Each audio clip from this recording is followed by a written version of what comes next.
Malava niliwacha kama vita iko moto sana, lakini nimesikia imepoa. Oh, when you left Malava bado kulikuwa na war?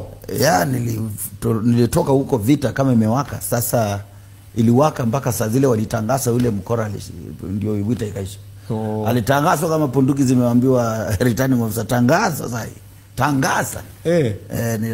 Na umejuaje na huko na umesema ulitoka huko mpaka wakamtangaza baadaye? Sasa usipokuwa subira kuna macho yako kwa ground tu.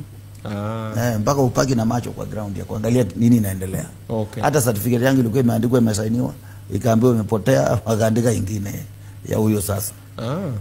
So basically wewe ulitoroka? Of course yes I did. I was told to leave. The arrow aliniambia toka, hii kura ni muhimu kuliko maisha yako na maisha ya familia yako. Ondoka Kakamega. And I left.